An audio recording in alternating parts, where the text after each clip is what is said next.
Uh, well, Calgary. We're up to Calgary. So I'm doing these in alphabetical order, as people know.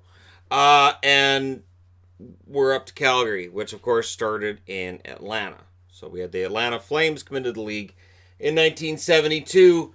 From 1972 to 1980, when they became the Calgary Flames, they actually made it to the playoffs 6 out of 8 years. You would think that would make the fan base happy. However, they never made it out of the first round. They won a grand total of 2 games in the first round in their entire existence, and it didn't help build that fan base. The NHL actually went to Atlanta to create the Atlanta Flames because they were trying to block the WHA.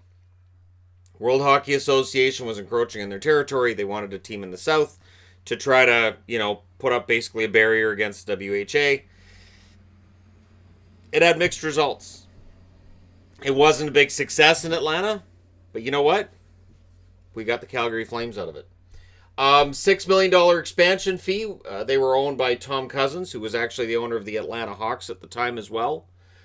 So they had money behind them, but they were losing money. They're named after the burning of the city of Atlanta by General Sherman during the Civil War. So if you've ever wondered why are they called the Flames, it's an Atlanta thing. Has to do with the burning of Atlanta. I can't find a reason why they kept the name Flames for Calgary other than it sounds good. It's a good sounding team name, and it's unique. It is a unique, good name for a team, the Flames. They peaked at 14,161 fans per game in 73-74. But by the time that they were ready to move in 79-80, that was back down to 10,024. They got desperate enough that they actually brought in Jim Craig, who was a U.S. hero, Olympic hero, with the idea that, hey, if we've got this guy in net, we could sell some tickets. And it didn't work. Didn't work at all. So as soon as they go to Calgary, Jim Craig is out of the organization.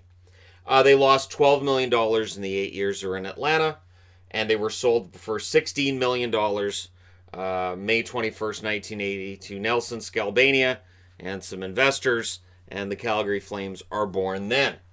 It's really, honestly, this board has so much about Atlanta because we don't talk about it. We really don't. We talk all about Calgary and how great the Flames have been as an organization, and they have. Limited Stanley Cup success, but pretty decent franchise. And despite the rumors that the Saddle Dome isn't good enough and the NHL, we don't want to move, but we will if we have to, they're not moving. This team's not going anywhere. They're all-time points leaders. They're all-time points leaders. I didn't mean to sound like Squirrely Dan there. I apologize. Jerome McGinley, 525 goals, 570 assists for 1,095 points.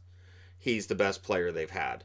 Theron Fleury, 364 goals, 466 assists for 830 points. Should be in the Hall of Fame. Al McInnes, 213 goals, 609 assists, 822 points. That's 609 assists for McInnes. That is the most by a Flames player. Joe Newendike, 314 goals, 302 assists, 616 points. Gary Suter, 128 goals, 436 assists, 564 points. Kent Nilsson, 229 goals, 333 assists, 562 points. And Nilsson was regarded as one of the most talented players in the league when he played. Gretzky said he was the most talented player he played against. Coaches complained that he was lazy. So, a lot of talent, good scorer, but coaches went nuts watching him out on the ice. They felt he could have given more. There are players who are like that now. Guy Chouinard, 193 goals, 339 assists, 529 points. At some point, I'll do a video on Guy Chouinard because he's kind of a forgotten guy. Gary Roberts, 257 goals, 248 assists, 505 points. Eric Vale, 206 goals, 246 assists, 452 points. And Mark Giordano will move up that list this coming fall. 129 goals, 323 assists for 452 points as well. So Giordano will pass Vale, and with 54 points, he'd pass Gary Roberts this season. So he has a chance of being 8th on the overall list next year. Not that I'm doing this again next summer. I don't do it that often. This is every 3 years. I think that's pretty good. Their wins leaders, Mika Kiprasov, 305. Mike Vernon, 262. Dan Bouchard, 168. Reggie Lemelin, 144. And Phil Muir on the board with 76. So, Overall, Mika Kiprasov and Mike Vernon are the dominant goaltenders in the history of the Calgary Flames, which will surprise no one who watched that history. Their top 10 picks, it's a shorter list than what I had with Buffalo. And they've never had a number one draft pick. 1972, when they joined the league, Jacques Richard was drafted at number 2. 1973, they draft Tom Lysiak at 2. 1975, drafting 8th, they draft Richard Mulhern. 1976, drafting 8th again, they draft David Shand.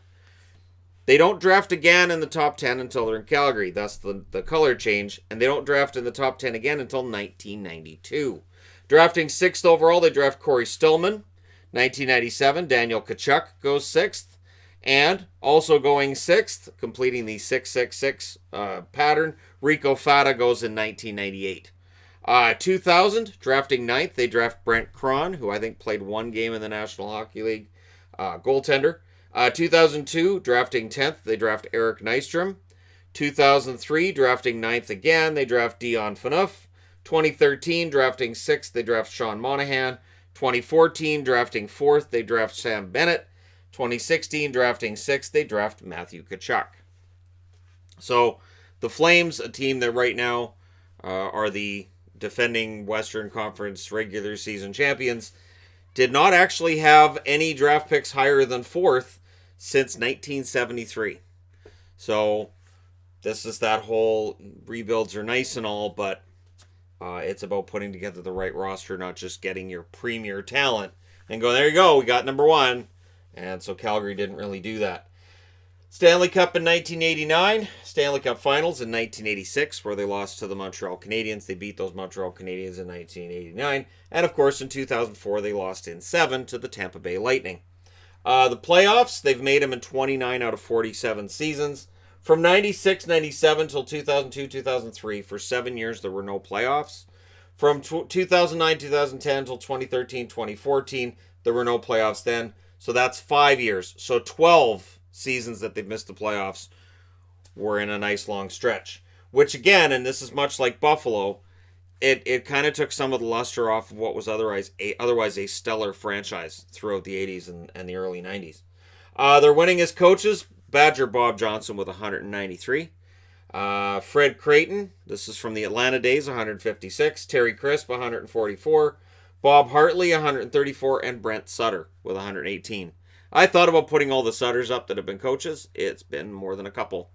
But those are your top 5 winningest coaches, and we'll see whether or not that list is populated by somebody else as recently as 2 years from now.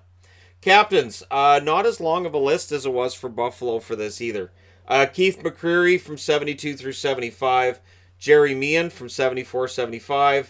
Bill Clement, 75-76, Pat Quinn, 75-77, Tom Lysiak, 77-79, Jean Pronovost, 79-80, Brad Marsh, 80-81, Lanny McDonald, 81-82, and 83 through 89, Doug Risebrough, 83 through 87, Jim Poplinski, 85 through 89, Mike Bullard, 86-87, Tim Hunter, 88-89, Brad McCrimmon, 89-90, Joe Nieuwendyk, 91 through 95. Theron Fleury, 95 through 97. Put him in the Hall of Fame.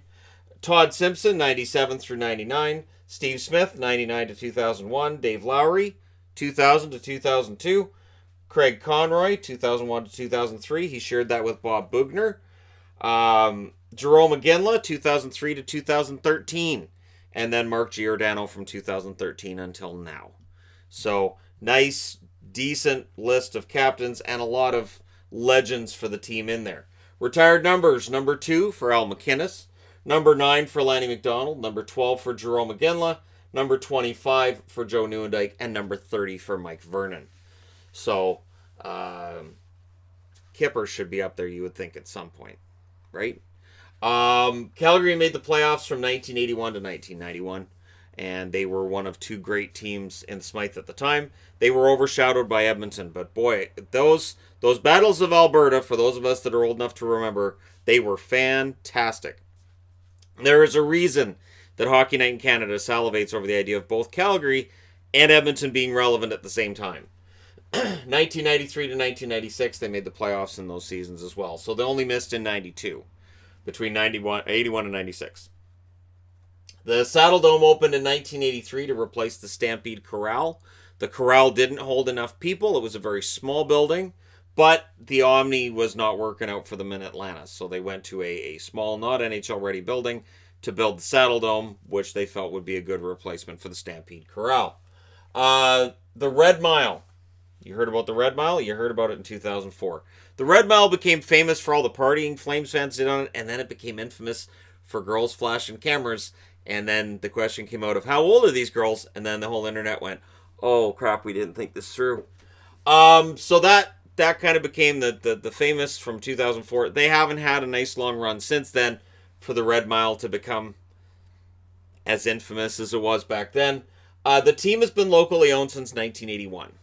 So it's another reason why I don't really worry about the Flames moving. I don't think there's any chance 3 years from now I have a different logo on this board and we're talking about, hey, the Flames moved. I don't see it. There's talk about the Saddle Dome not being good enough, and while I may agree with that, I think the city and the team will sit down and work it out because there's just too much money in it not to. Now we'll get into trades, and these are trades that involve Atlanta and Calgary. And again, like I did with Buffalo, Boston, I had to really just shorten this down, and I had to knock out some trades that I would really have probably talked about, but you've got to keep this reasonable and for a decent length of time. You don't want all these videos to be 45 minutes long because that's just crazy.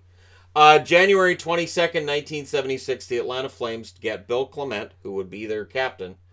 Washington gets Jean Lemieux, Jerry Monahan, and a 1976 first-round pick that was number 15 overall and became Bill Carroll. So that's an interesting deal. March 13th, 1979, Atlanta gets Ivan Boldarev, Darcy Rhoda, and Phil Russell. In return, the Chicago Blackhawks get Greg Fox, Tom Lysiak, Harold Filipov, Pat Ribble, and Miles Zaharko. So I apologize if I butchered Zaharko. If that's not how that's I've never heard of him.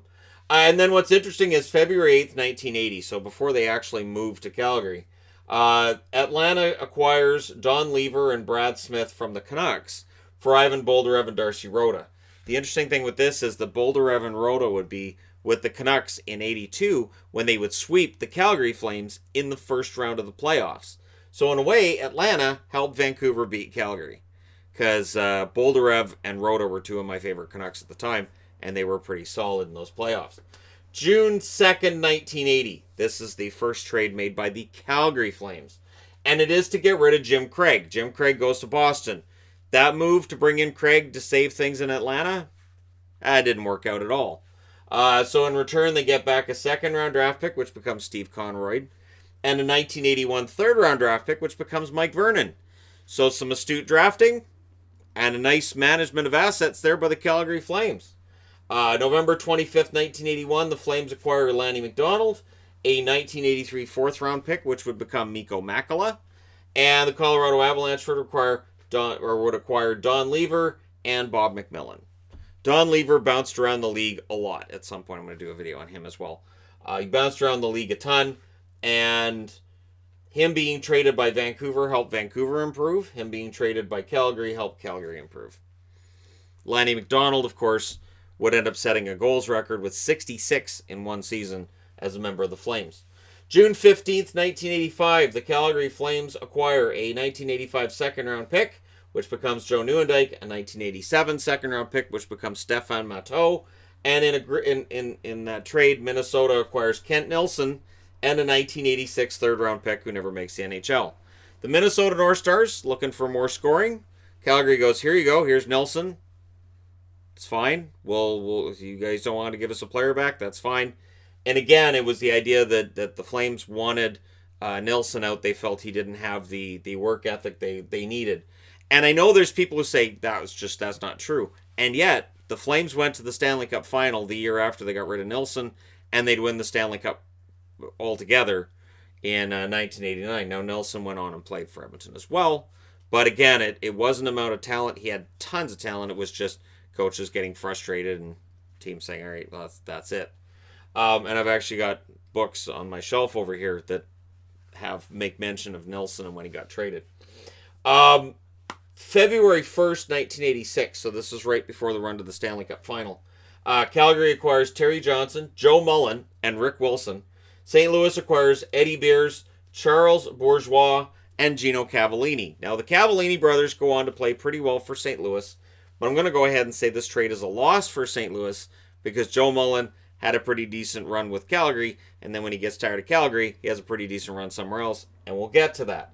March 7th, 1988, the Calgary Flames famously acquire Rob Ramage and Rick Walmsley, and St. Louis acquires Brett Hull and Steve Bozek.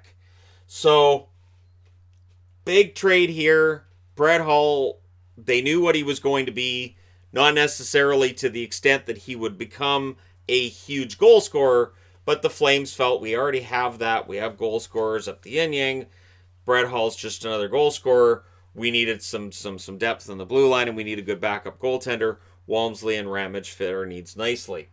And of course, a year later, they'll win the Stanley Cup, which makes everything justified. When you win the Stanley Cup, all the bad trades suddenly become, that's a good idea. That was a good idea for us to set the team on fire then, because we're the champs now.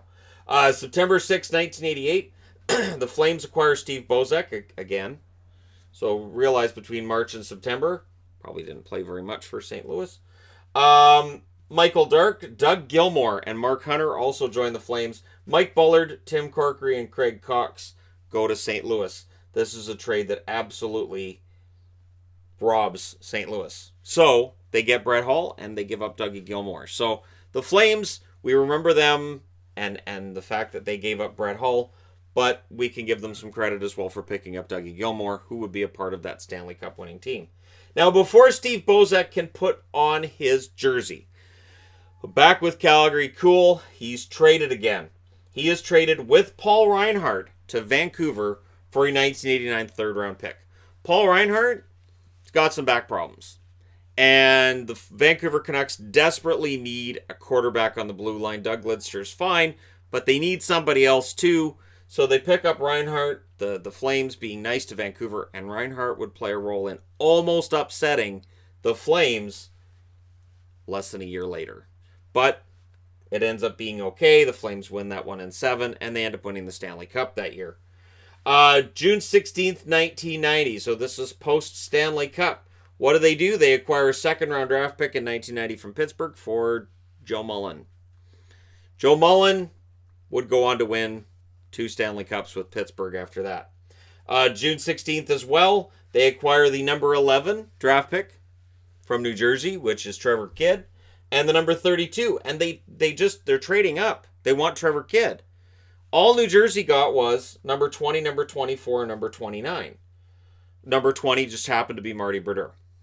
So that's probably a whoops for the Flames that they traded up to get Trevor Kidd, and the Devils had Marty Brodeur fall into their lap. Both of these goaltenders were highly regarded at the time. Trevor Kidd was seen as a can't miss, and the Flames were a team that were looking for that next guy after Mike Vernon. Vernon's not going to last forever, and we're already into an age where you got to worry about that Canadian dollar and money and being able to, so we'll bring in more kids. And that's disastrous. Imagine if they drafted Marty Brodeur. Just think about that. If the Flames had drafted Marty Brodeur instead of Trevor Kidd, and Trevor Kidd had ended up in New Jersey, how different things might have been. January 2nd, 1992, the Calgary Flames acquire Craig Berube, that's right, the current coach of the St. Louis Blues, Alex Godinnik, Gary Lehman, Michel Petit, and Jeff Reese. It's a lot of bodies that would go on to have interesting careers as members of the Flames. Toronto got Dougie Gilmour, Jamie McCowan, Kent Manderville, Rick Natras, and Rick Walmsley. This undoes the trade that they had won 4 years earlier to get Dougie Gilmour by trading Gilmour to Toronto and not getting anywhere near the right amount back. I think the worst thing was Gary Lehman had a 50-goal season. And they tried to sell fans on that, like, hey, he's a 50-goal scorer. And I remember thinking to myself at the time, he did it once. And the odds of him doing it again, it was just one of those things that it didn't feel like he was a 50-goal scorer. You've seen those seasons where a guy scores a bunch of goals, not 50 now, but a guy who scores like 30. You look at it and you go, that's nice, but he's not going to do it again. Like David Clarkson, right? Yeah, that's nice, but he's not going to do it again, right? So yeah, that trade turned out to be a huge mistake for the Flames, and to me, they lost any chance of getting back to a Stanley Cup by making that move. July 4th, 1994, Calgary acquires Phil Housley, a 1996 second round pick, and a 1997 second round pick. Remember, if I don't tell you who the pick was, they didn't make the NHL or they didn't play very long. St. Louis got back Al McInnes and a 1997 fourth round pick. So basically, it's McInnes for Housley. That's a win for St. Louis. Al McInnes being traded by Calgary was one of those moments that it's like, really, they're trading McInnes? And I mean, I liked Housley, but I would have kept McInnes personally. But again, money is becoming an issue. And the Calgary Flames are losing money. Canadian dollars in bad shape. We're getting up to that part where the Nordiques are going to move and the Jets are going to move. And there's a lot of rumors that Calgary may end up in some trouble. And they and the Oilers could end up being both out of town and moving south of the border. December 19th, 1995, the Flames acquire Jerome McGinley and Corey Millen. Dallas acquires Joe Nieuwendyk. I get asked every now and then, like, as a Stars fan, how much did you hate that trade? Well, I didn't. I mean, McGinley became a big deal, yes, but Joe Nieuwendyk was huge in the 99 Stanley Cup final run. So, did they lose the trade? Yes. Did they win a Stanley Cup? Also, yes. So, to me, that's kind of a wash. June 26th, 1999. Calgary acquires Mark Savard and a 1999 number 10 overall pick, Oleg Saprikin. 1999 number 9 draft pick going to the Rangers, which is Jamie Lundmark. A third-round draft pick and the rights to Jan Hlavac. Mark Savard kind of became a big deal after that. Mark Savard was one of those guys who bounced around the league. He's not quite big enough. He's not quite good enough. He's okay. He kind of took off shortly after that trade to the Calgary. November 14th, 2003, the Flames make the biggest steal of a deal probably on the board, where they pick up Mika Kiprasov from San Jose for a 2004 fifth-round pick. Because San Jose had too many goaltenders. And we were reaching the point where not everybody's going to be happy to be waiting their turn. And you can't keep rotating out guys over and over. They're going to get mad. And you had Toscala, Nabokov, and Kiprasov. And eventually Nabokov was the guy, meaning Toscala and Kiprasov would find themselves on their way out of town. And Mika, immediately after arriving in Calgary, made a huge difference. It was overnight sensation for him. March 27th, 2013. So, yeah, I skipped 10 years because, again, you look at how much room's left on the board. I had to kind of be really picky. Calgary acquires Kenny Agostino, Ben Hanowski, and a 2013 first-round pick for Jerome McGinley. They didn't get enough. And at the time, we all said they didn't get enough. In hindsight, they didn't get enough. This was the face of their franchise. And Agostino has been a bit player at the NHL level. Hanowski never made it. So you're left with a first-round pick for the face of your franchise. It wasn't enough. And so Calgary, again, losing their franchise player. June 13th, 2018. So last June, this deal kind of benefited both. So Calgary, Noah Hannafin and Elias Lindholm. Elias Lindholm, I should say. Carolina, Dougie Hamilton, Michael Ferland, Adam Fox. Lindholm, it's easy for me to say Elias because it's Elias Patterson here and Elias. They're both Swedish. Anyways, so this trade helped Carolina. Dougie Hamilton definitely played a role in them making the conference final this year. Ferland was a good presence for them. Adam Fox, though, was seen as the tiebreaker, and Fox ends up being moved. His rights get moved to the New York Rangers, where he signs. Hannafin, decent, not fantastic season for Calgary. We're still waiting for Noah Hannafin to become what he was supposed to be at the draft. I don't know that he'll ever get there. But Lindholm, he fit in pretty well with Calgary and was part of the best line in hockey at points this year. So for the Flames, we could end up seeing them be the first Canadian team to break through and win a Stanley Cup since 1993. They do just have the Stanley Cup from 89. They could definitely do it. It's been 30 years now. And it really, honestly, Calgary's a team that I look at and I say, yeah, they have everything they need.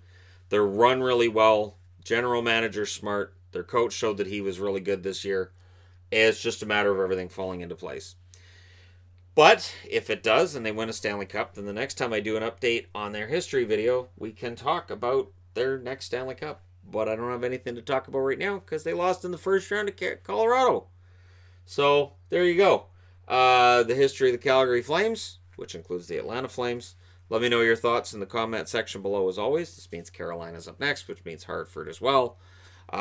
Which means the board's going to get really crowded again. But let me know your thoughts. Don't forget to hit like and subscribe if you're browsing your way through. You just happened upon this video. Thank you guys so much for watching. I'll talk to you again soon.